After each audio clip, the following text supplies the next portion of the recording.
City Matters.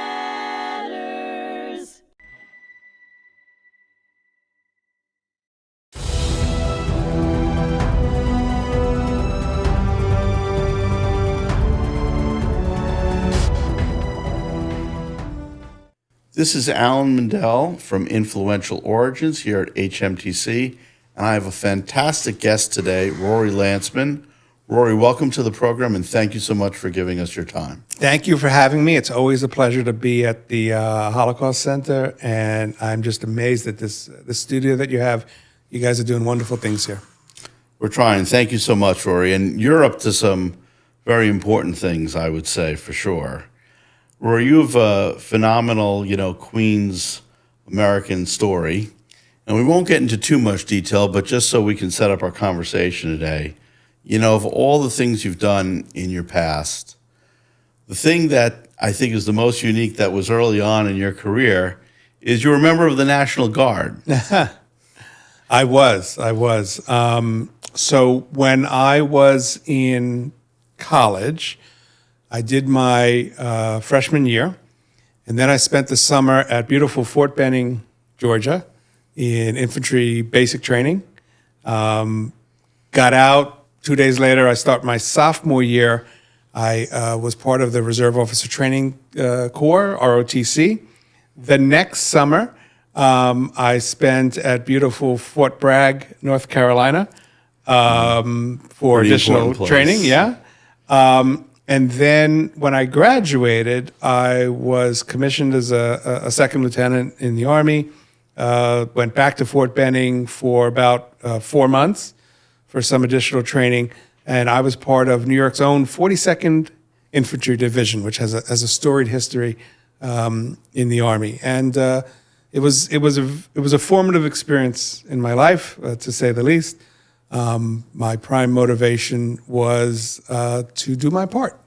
But I have to say, with the passage of time, hard things always take on a more positive gloss. You remember all the good experiences and maybe not all of the tough ones. It was, as I said, it was a very formative experience, and I'm glad that I can say that I tried to do my part. Well, your part helped a lot in developing you with a tremendous drive for a pretty impressive political career and career of service. I mean, you went on, you're a Queens College City University graduate who then went to actually my law school alma mater for a year. You're a Cardozo kid too. Mm-hmm. And I was pretty proud of that, but you kind of went above where we were and went to a place that has tremendous notoriety for all the wrong reasons today in Columbia. And you became a lawyer through Columbia University, a graduate of there. Yeah, that's, it's funny that you phrase it that way. When I went to Columbia Law School, it was known as a place that focused on more corporate law than social activism. That wasn't my thing. But I do remember sitting with students who were just brilliant and had been A students their whole lives. And I remember my first day in some class. I forgot the class exactly, but on my left was someone who had just been a reporter at the Wall Street Journal, decided she wanted to go to law school. And on my right was a guy who just came out of the Peace Corps. I think he'd spent 2 years in Indonesia. So it was a place where you're surrounded by really, really smart people and smart professors. And at the time, I know Columbia's history in the 60s, et cetera, but at the time that would have been the early, mid-90s, it wasn't a hotbed of social activism or, God forbid, the locus of so much anti-Semitism as you see today. It was a place for serious young people, strivers to be sure, to succeed and to grow. It was a beautiful Ivy League school, which is what it should be just about today. But of course, we'll get into that story in a little bit. And you've had some really good positions and some work in government in New York State. You were an assemblyman as well. I was an assemblyman for 3 terms, 6 years. And then I was a member of the New York City Council for 7 years. Then I went to work for the governor, first Governor Andrew Cuomo, and then Governor Kathy Hochul, and now I'm the governor's appointed me to the board of the Nassau University Medical Center. Before that, I was the vice chair of NIFA, the Financial Control Board for Nassau County. I'm on the Great Neck Library Board of Trustees. I won probably the most insane election in the history of public libraries when I ran to keep people who wanted to take books off the shelves from getting a foothold in the library. So yes, I have had a varied background in public service. And a lot of that, you've got the credit in some of the legislation you've passed over time, whether it's, community policing was something that you had championed, social reforms that you had championed, quality of life reforms. You've been involved in a lot of what would be really avant-garde, liberal, positive causes that used to be the bread and butter of the Democratic Party. Yeah. But you've also always been a very proud Jew. And that was never something that was hidden from your public life. It was always something that part of it and the people you represented were a lot of members of your community as well. For sure. I take the responsibility of being a public official seriously, and I've always represented everybody in first my assembly district, then my city council district, and the other positions of responsibility that I have had and to this day do have very, very seriously. But also I understand a special obligation as a member of the Jewish community to be Jewish in the public roles that I have, and to bring that particular understanding that I have as a Jew and the experiences that we have living in this society to bear on the issues that are important and that are facing us. So, when I was in the assembly, I was very involved in getting additional funding for nonprofit institutions, primarily for synagogues and yeshivas and other institutions like the Holocaust Center, although in New York City, because that's what we needed. And I understood the Jewish tax that is imposed on us, which is the amount of money that we have to spend out of our own pocket to provide for security and safety at our institutions. That other groups would never have to do. That other groups don't have to do. I mean, the districts that I represented in Queens, for example, were extraordinarily diverse. Let's look at my council district, for example. Both the council district and the assembly district were majority-minority districts.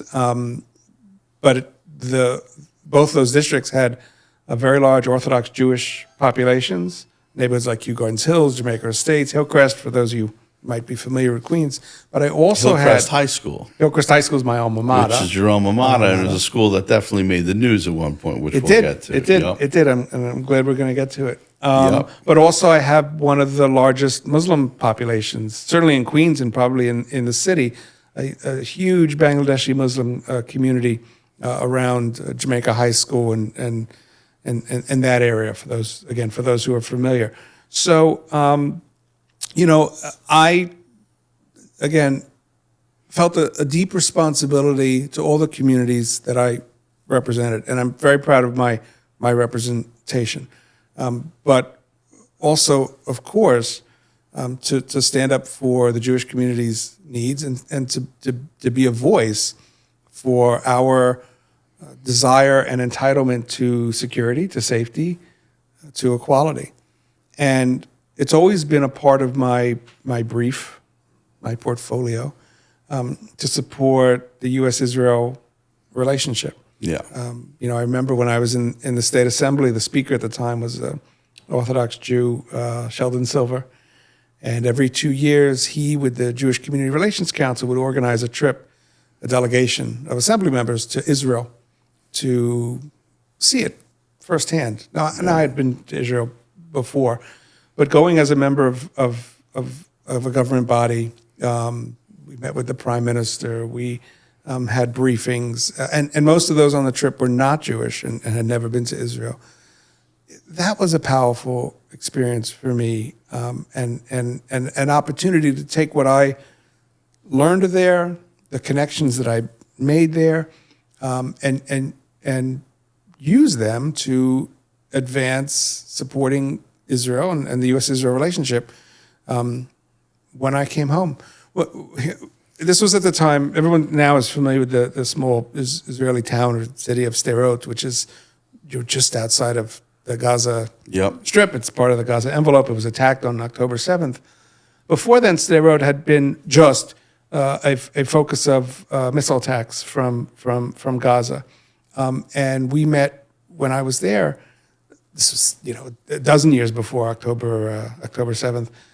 We met with an organization, the Israeli Trauma Coalition, that was assisting trauma victims from these constant missile strikes. When I came back to the U.S., we helped promote the Israeli Trauma Coalition in the U.S. We helped them with their fundraising. We helped them connect with American public officials to raise awareness of those issues. So, wherever I've been in government, right. and I'm sure we'll get to talking about, my day job now, fighting anti-Semitism, right. But wherever I've been in government, supporting Jewish people and the issues that are important to us have always been important to me. And I make no apologies for that.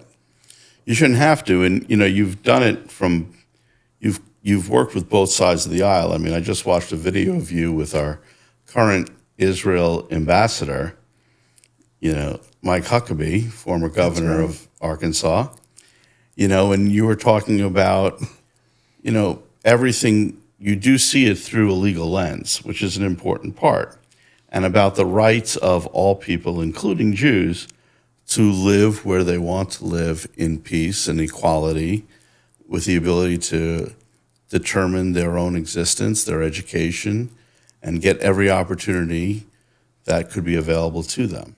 I remember numerous times being criticized for my support of Jewish life in Judea and Samaria, sometimes referred to as the occupied West Bank, right. But not by me, or projects to lawfully buy property in the old city of Jerusalem for Jews to live.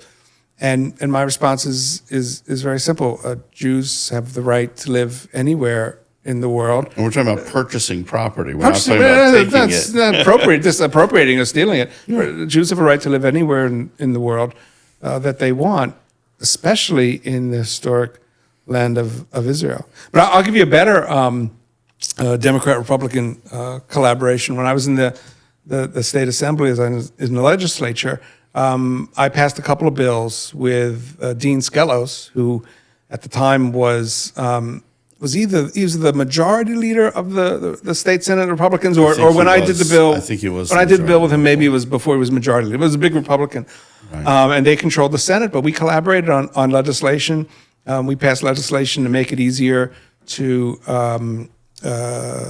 protect New York from terrorism. We passed legislation that made it easier for journalists and authors to write about terrorism and terrorism financing without facing ruinous lawsuits. So, and I remember standing outside the Long Island Railroad station. Was it Mineola? I don't remember exactly, but it was me, Dean, and a whole bunch of people touting a bill that had just been signed into law that we passed, which I forget exactly, but in some way contributed to helping us in the war on terrorism. So, listen, I will work with whomever the people elect to get the job done. So, but it's always because of your legal education and legal ability. That's always had like sort of a root line in most of the things you've done and accomplished. Yeah, so that is definitely true. And sometimes the legal staffs of the bodies that I serve on, whether it was the state legislature, the city council, or some others, could get a little exasperated with me because as a lawyer I could write a bill and I could look at things with my own independent way. You've been a law school professor. You've served as an adjunct. I did. I taught as an adjunct at St. John's Law School for a few semesters. It's funny. My observation about people who serve in a legislative body, for example, is they come with the experience and background that they've developed as a professional or whatever they were doing before they got there. And for me as a lawyer, as a litigator, I had that perspective and I had that approach, and so I could draft a bill, I could understand a bill. I would see problems in terms of everyone should see problems and view problems as like, how can I solve that problem? Right. Well, if you're a lawyer and you have that legal background that I have, you think about, well, what are the laws that I could pass, and then you get an idea for solving a problem, whether it's a legal problem, a legal solution, or some other solution. Okay, now you gotta make it happen. And so I do approach problems, and this is maybe a blessing and a curse. Sometimes prosecutor's mentality, a litigator's mentality, and look, it works for me. That's my background. Right. Other people have different approaches that could work for them, but yeah. Well, the funny part is these approaches and this experience has now brought you to your current job, which is more current than probably maybe any job you've ever had, even though it's not an elected position. You currently work for the Brandeis Center. Right. So I am the Director of Corporate Initiatives and Senior Counsel for a national nonprofit organization called the Louis D. Brandeis Center for Human Rights Under Law. And we are an organization of lawyers dedicated to protecting and defending Jewish life on college campuses, in K through 12 schools, in the workplace, you name it. I'm using the tools that are available to us as lawyers. It's primarily federal, state, and local anti-discrimination laws, but whatever legal hook there is to fight that fight. And in the funny way life kind of does, where you've come from and things you've done seem to follow the current world we're in, which is what we now have the pleasure to talk about, because we are living in a time in America where Jews, much like Germans felt before the Holocaust, we never had more freedom. We never had more rights. We were never so appreciated. We had the ability to flourish in education, in owning property, in law, in real estate, in science, that really gave us opportunities that were unprecedented in our history. And you were part of the benefit of that in being a legal mind and pushing not just for your own people, which you never forgot and were very involved in, but social causes, liberal causes, were always part of your legislative past. But you went to Hillcrest High School. And after October 7th, what happened at Hillcrest High School? Yeah. So when I said earlier that I served in the Army because I wanted to do my part, doing what? Well, to do my part to support this incredible, wonderful country that we live in, that you and I understand in a very, very specific and real way, has given us as Jews opportunities that in the history of the Jewish people are literally unprecedented. Never had it before. Literally unprecedented. And so, I felt a deep sense of loyalty. I feel a deep sense of loyalty and commitment to this country. And then October 7th happens. But October 7th, forgive me. It happened in Israel. October 8th happened here. October 8th was what I was getting at. October 8th was the day that one day after more Jews were murdered in a single day than any time since the Holocaust, mass rapes, mass burning of people alive, mass torture, cruelty beyond the scope of a people's worst imagination, kidnapping. The very next day, there were celebrations in Times Square in New York City, in the place that had welcomed us, that had given us all these opportunities, where we were so loved, where we finally could be ourselves, where we could achieve things and create more rights for everyone. All of a sudden, they were partying, celebrating the rape and murder of our brothers and sisters. So all of us, all Jews living in the diaspora, including here in the United States, but elsewhere, we're living in the shadow of October 7th, but we're living in the reality of October 8th. And that is where the paradigm that we had come to rely on and to take for granted was shattered. That we have to now compete and fight and claw for the same for the most basic rights, for the most basic rights, for the equality that we had taken for granted. That we had fought for so many other groups for.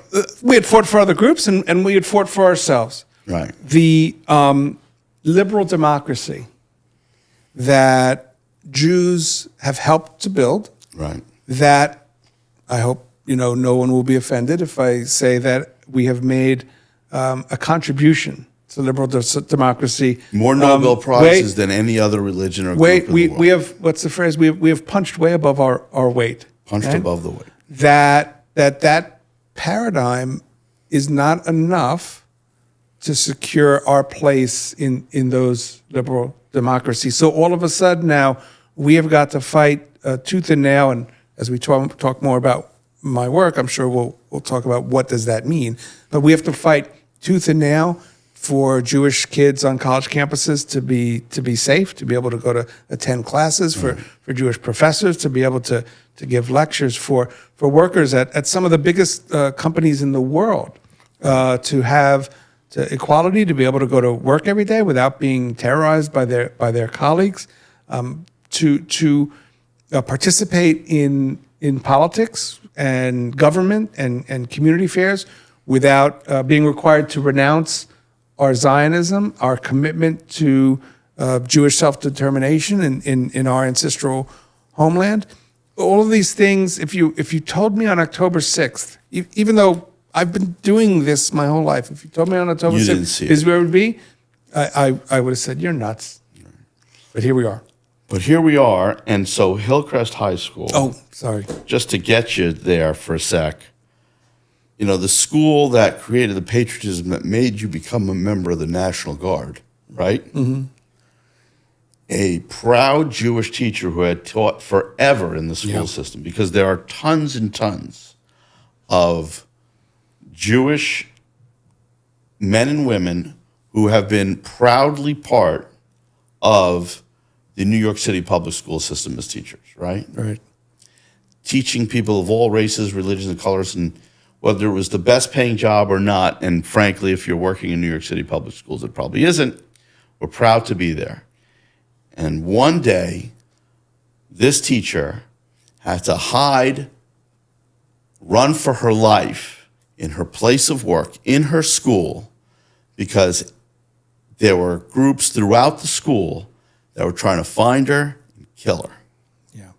So, I said earlier that we have certainly punched above our weight in building liberal democracy. I probably is no better example of that than the role that the Jewish community played in making the New York City public school system the kind of best public school system of a big city in the country, as well as, by the way, the role of Jewish teachers in making the teachers union, with whom I've long been friends, such a powerful force for good in New York City. And for labor relations to get more rights, better pay, better access for those teachers. Absolutely. And in every today, those same unions, right, do not welcome their Jewish colleagues in that union as if they were any other person in any other group. We can talk about that because there are a few unions that are particular fomenters and generators of anti-Semitic activity, both within their union and within the workplaces that they So talk a little bit occupy. about that. Tell me about how that happened. Yeah, so, but at Hillcrest High School, for Right. example, I think that it's interesting that you chose to bring that up. I think that's just an extraordinarily powerful example of how things have changed in a school system, in an environment, in a city that has been overwhelmingly friendly to Jews. For that to happen was I think it sums up a lot of the problems and difficulties that we are having. And one of the things that have been very challenging for me is to see anti-Semitism grow within my political home, the Democratic Party. And there's no point in sugarcoating. There's no point in sugarcoating. And I wouldn't want to. As someone who has been on the right side of every social issue, civil rights, civil rights for African Americans, civil rights for the LGBTQ community. I was one of the co-sponsors of the law in New York that legalized gay marriage. Choice. I'm not 100% pro-choice. I'm 110% pro-choice. Right. You go on and down the list. Right, and I'm with you on all of them. Yeah. Yeah. And then to see slowly, this I have seen over a while. So one of my, I'll say roles because it's not a formal role, but one of my places within the Democratic Party has been the pro-Israel progressive, and to not tolerate in my spaces anti-Zionism, anti-Semitism, or any of that nonsense. But to see within the Democratic Party that anti-Israel, anti-Semitic cancer grow, and we may be at the point where you could describe it as metastatic, to influence decision making on whether to support Israel as it's in a war fighting for its life, whether or not to actually pass legislation and do things that will protect college students, protect working people from anti-Semitism, is I think the term that I used in a New York Times story or ancillary story on this is heartbreaking. Right. It's heartbreaking. But I'm not going to sugarcoat it. And for those of us who have to navigate our deep commitment to civil rights, to liberal democracy, the rule of law, and fight like hell to make sure that it includes us too. Right. We too deserve civil rights. In my day job at the Brandeis Center, I focus on anti-Semitism in the workplace, which could include college campuses, because college campuses have been known to have faculty and their employees. We are applying civil rights laws that I've always championed. In some cases, I've passed bills to actually strengthen. Right. Never thinking it would be about. Yeah, not. Never thinking it was for a group that you represent, for Jews that you represented, for betterment of society. That's right, because we didn't have those. We didn't think we had those problems. Right, we're not present at those moments. So now, the Civil Rights Act of 1964, the New York City Human Rights Law, New York State Human Rights Law, all of these essential and central civil rights laws, we are now fighting to make sure that they apply to us too. Right. And, to hear people within the democratic firmament questioning whether or not we have those same equal rights, not necessarily directly, but through the arguments that the reasoning that they make. The reasoning is to say that we don't have those rights. Is right. Disheartening to say the least. Right. But what's a Jew to do when your commitment to the civil rights of all people is enduring and immutable, and all you want is the same thing. It's the same thing for you, right? And for us and for our people, right? It's an insanity, and they use arguments of terms they don't even understand, or maybe they do and pretend they don't. But I mean, who's a better advocate of freedom of speech than we have been historically? It's it's one of the many tenets that makes America the great country. I was on a we do a lot of, the Brandeis Center is a very intellectual place. It's a great place to work. So we bring a lot of speakers just to talk to us, aside from the speaking that we all do, et cetera. Right. And today we had a professor from Israel, and he was talking about origins of anti-Semitism in an interesting way.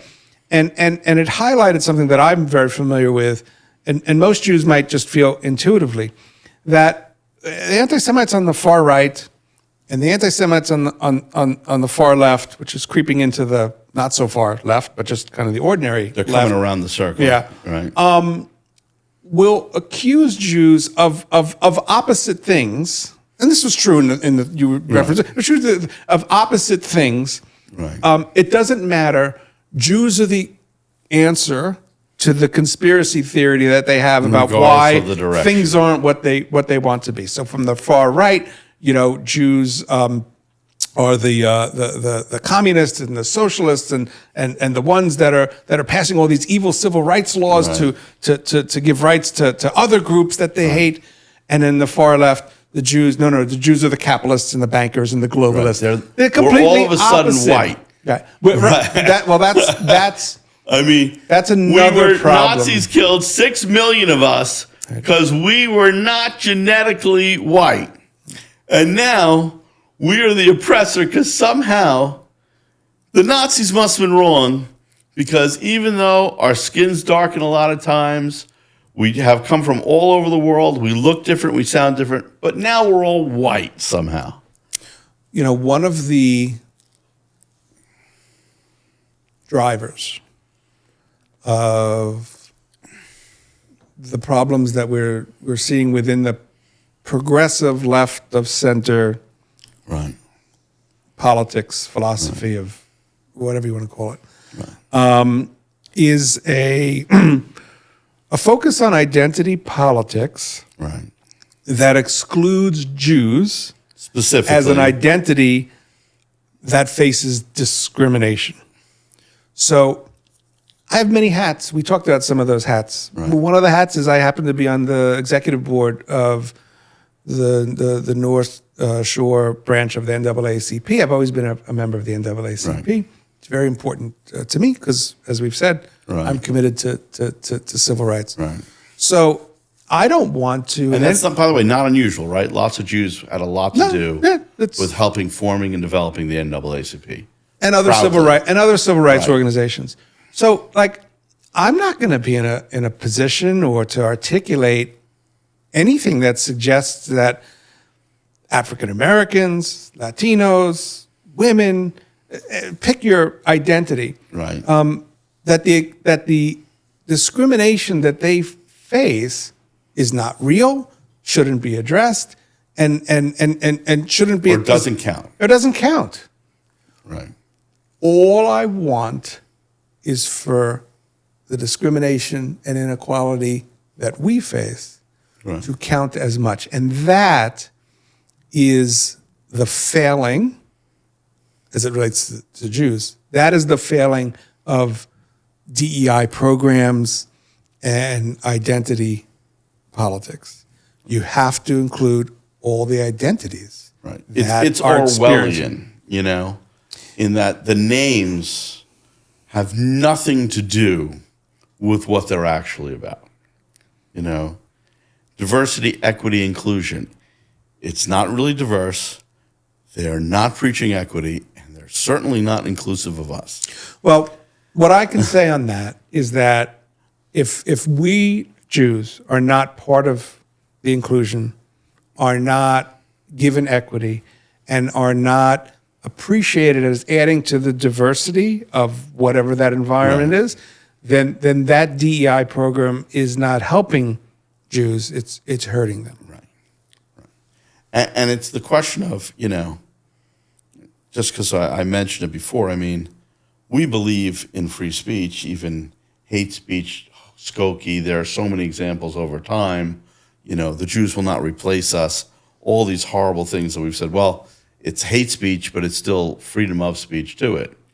But freedom of speech doesn't mean you beat the crap out of Jewish Columbia students when they got done with Shabbat in the middle of April. It doesn't mean that Jewish students are locked out of classrooms. Right. So what's happening on college campuses in a lot of places is not speech, but it's extortion, harassment, but like we're not they're not satisfied saying here's what we think, here's why we're right, and here's why you're wrong. Right. No, what they're saying is you cannot enjoy and have your college education. You can't sit in this library and learn. You can't sit in this library and learn. You can't walk across this campus. Right. You can't function. You can't walk in that classroom. You can't. At the start of the semester, there was students who barged into a class at Columbia. I hope I'm getting the facts right. Barged into a class at Columbia. There was an Israeli professor teaching some subject on, something to do with the Israeli-Palestinian issues. I don't even remember exactly what it was. Right. But they barged in and interrupted his class and prevented him from giving his class because they wanted to have something to say on their own opinion about the Israel-Palestinian conflict.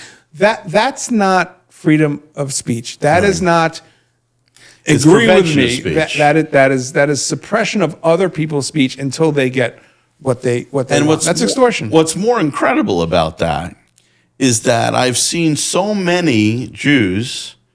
And I have seen, like, why can't I do this? Because we come from a culture of, you know, every argument should be heard for its validity, and let's talk about it. But the people we're fighting, one of their tenets is, no. You're so despicable, you Jews. We won't even listen to anything you have to say. If you start talking, we'll either turn around or worse yet, we'll shut you up. If you come into the square to talk to us, we will hold hands and bind and surround you and push you out of here because God forbid you actually say anything about it. In fact, we're going to make sure that you shouldn't be in Hollywood to show this film. We're going to boycott your film. We're not going to act in it. Yeah. So actually I spent a good part of today and the last few days dealing with issues that we might be working on related to that Hollywood boycott that you're familiar with. And I'm very familiar with the boycott, divestment, sanction, BDS movement, a very pernicious and insidious and anti-Semitic movement. And I just want to make the observation based on something you said about the belief in dialogue and et cetera. The BDS movement believes that even programs that try to foster harmony, relationships, understanding, or conversation between Palestinians and Israelis, between Muslims and Jews, between groups that are on different sides of this conflict, if you want to talk, even those have to be boycotted because they normalize the existence of Israel. What makes it so much worse is it's not, it's about Israel, it's about Jews, but it isn't necessarily about Jews. We're the canary in the coal mine because what it's really about is Western civilization, liberal Western democracy, the rights of the individual, the rights of all different kinds of people. When we see Queer for Palestine, the reason it gets us so upset isn't because there are more people that are for Palestine. It's because if any of those people walked hand in hand in Iran, they'd be hung. So you mentioned The only place you're allowed to be gay in the Middle East is Tel Aviv, is Israel. you mentioned used the phrase Orwellian. Yeah. I can't think of anything more Orwellian than Queers for Palestine. Yeah. But my experience and the work that I do is informed by a lot of things. It's informed by being married to a wonderful Persian woman and being able to understand that community's experience, having had to flee Iran. And that's an incredible experience. It is. Let me leave you with this. You don't have to leave me. We're going to keep going. Oh, okay. So let me add this. Let me offer this. I want to turn the dial and give you something positive. Yeah. The outpouring of Jewish activism and a willingness to fight on October 8th and forward has been extraordinary. We work with major law firms all across the country. You have seen Jewish lawyers, not just the Brandeis Center, but others, and we have many, many Allens. We work with so many lawyers who are not Jewish, who are just outraged at what's happening. Righteous people. Have really stepped up to bring these cases. People with resources and positions of influence at universities who serve on university boards and committees, et cetera, have really stepped up and put pressure on the Columbias and Harvards of the world. Ordinary people who have taken to social media in creative ways to expose anti-Semites and anti-Semitism, to rally the Jewish community. I don't know how long that fervor will last, but there was a period of time, and I think we're still in it, where everybody has tried to do what they can do. And it does illustrate the ability of our community, especially here in the United States, that's what I'm referring to rally in our defense, to deploy the talents and resources that we have in support of the Jewish community, in support of our brothers and sisters in Israel. And for many of us, we have family in Israel, so I mean that literally. That has been heartening. I've mentioned some things that have been disheartening. One thing that is heartening is that individuals and institutions like the Holocaust Center have really stepped up to do everything that they can. Well, listen, we have to, for a very simple reason. I know, and I was going to ask you about a case you did. You recently, UJA has been at the forefront of a lot of things for a lot of years.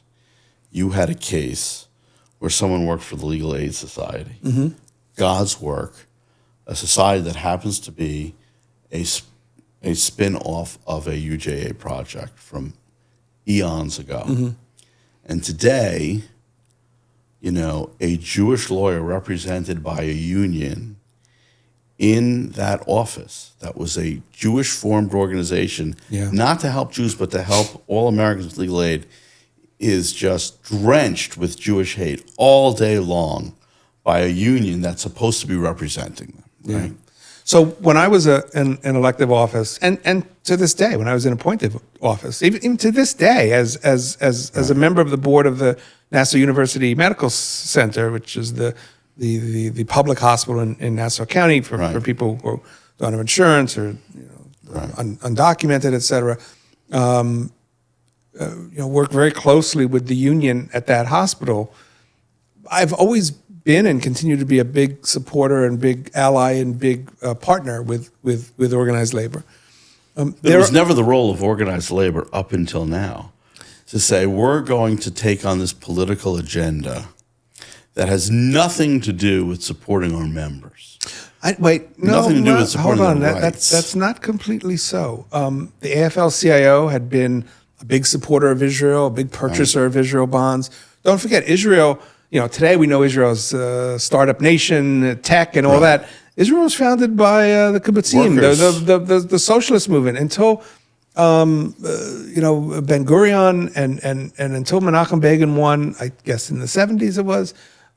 All of Israel's governments had been left-wing governments. The Histadrut, the labor unions, the labor movement in Israel was the dominant political force in Israel. This is a country that was built by by left-wing activists and socialists.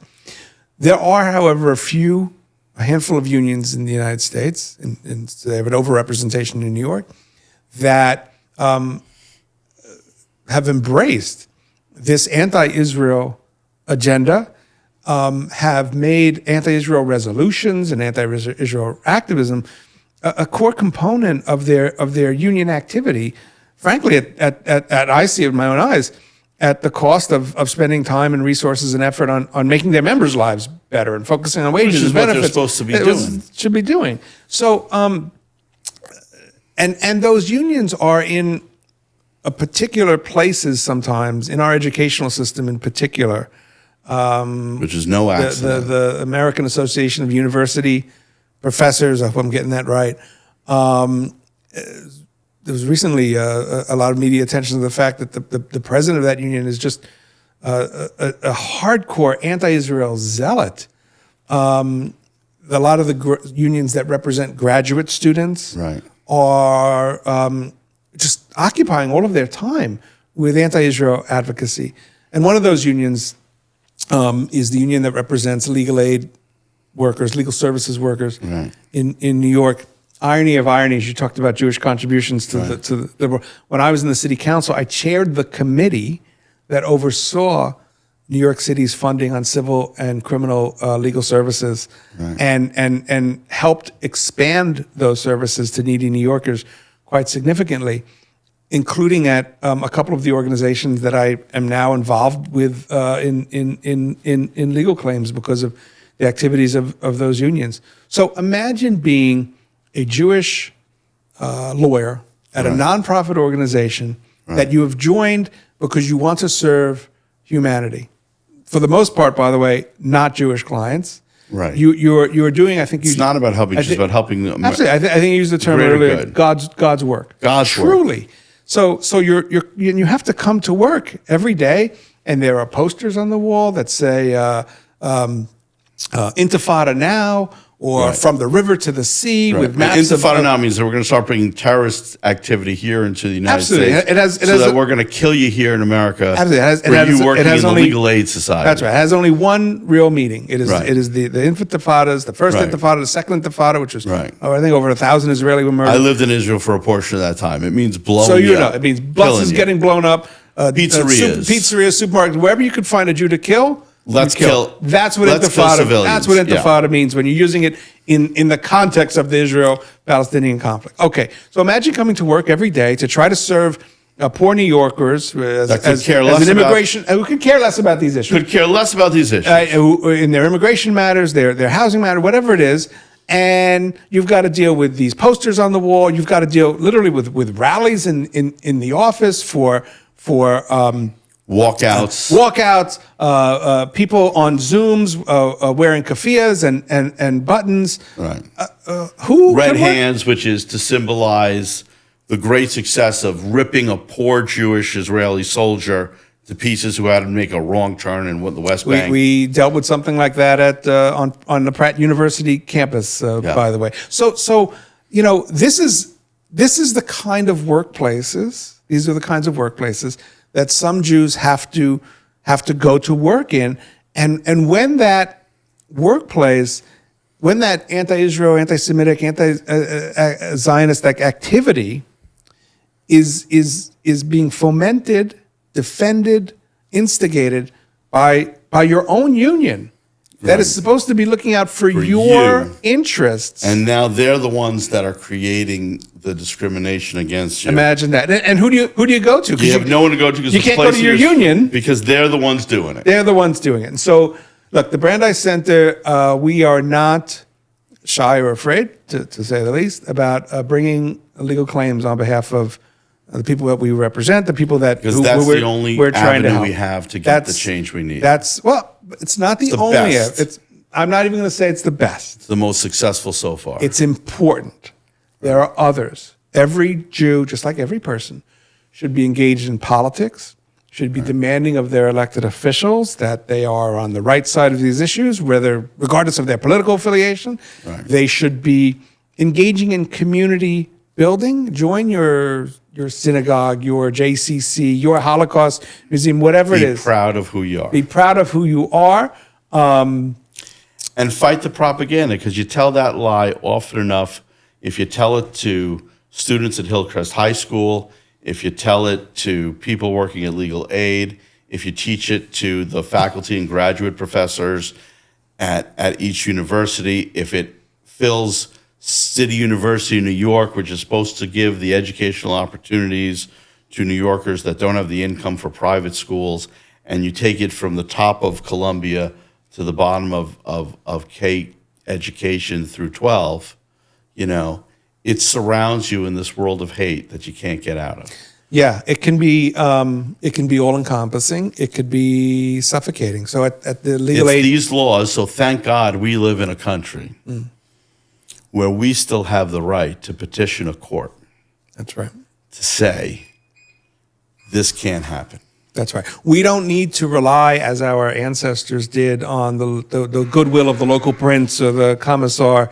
It's us. To through the grace of his whim, to turn off the pogrom today.